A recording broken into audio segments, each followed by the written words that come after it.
হে everyone, চলো আজ অযোধ্যাতে আমাদের প্রথম দিন কিভাবে কেটেছে সেটা তোমাদের সাথে শেয়ার করি। সকালে উঠে এক এক করে সবাই স্নান টান সেরে এখন কিন্তু আমরা সবাই রেডি হয়ে গেছি রামলালা দর্শন করতে যাওয়ার জন্য। আমরা যে জায়গায় থাকছি সেই জায়গার মন্দিরটার নাম হলো রামকৃষ্ণ মন্দির। ঘুরতে বের হওয়ার আগে ভাবলাম আমাদের থাকা মন্দিরটাই আগে দর্শন করে নি। রাম, লক্ষ্মণ, সীতা, একদিকে রাধা কৃষ্ণ আর অন্যদিকে কিন্তু বজরংবলীও আছে। মন্দির দর্শন করে এবার কিন্তু আমরা বের হয়ে গেছি হনুমান মন্দির দর্শন করার জন্য। হনুমান মন্দিরের আশেপাশে কিন্তু অনেক অনেক দোকান টোকান আছে আর এখানে কিন্তু এত লম্বা লাইন, এই লাইন ধরে কিন্তু আমরা ভিতরে গেছি, পুজো করেছি আর তারপর সুন্দরভাবে বের হয়ে গেছি। মন্দিরের ভেতরে কিন্তু ফোন এলাও ছিল, কিন্তু আমি ভিডিও করিনি কারণ কি এতটাই ভিড়, আমার ভয় লাগছিল আমার ধাক্কা লেগে আমার ফোনটা না পড়ে যায়। হনুমান মন্দির দর্শন করে আমরা কিন্তু রামলালা দর্শনও করে নিয়েছি। রামলালা মন্দিরের ভেতরে কিন্তু ফোন এলাও ছিল না, যার জন্য মন্দির থেকে বের হয়ে আমরা একটু ভিডিও করছিলাম। আমি ভিডিও করছি, আমার সাথে প্রিয়া, আর প্রিয়ার দেখা দেখি কিন্তু রাধিকাও করছে। মন্দির থেকে বের হয়ে আমরা কিন্তু সোজা প্রসাদ নিতে চলে গেছি। প্রসাদ নিতে এসে কিন্তু আমাদের অনেকক্ষণ অপেক্ষা করতে হয়েছে কারণ কি অনেক লম্বা লাইন ছিল।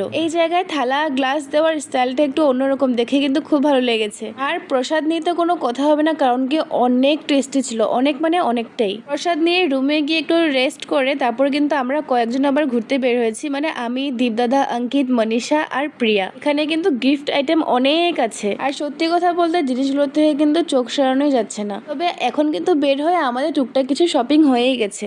বাজার থেকে রুমে ফেরার পথে কিন্তু সুন্দর সুন্দর মন্দিরও দর্শন হয়েছে। তো চলো আজকের মতো টাটা।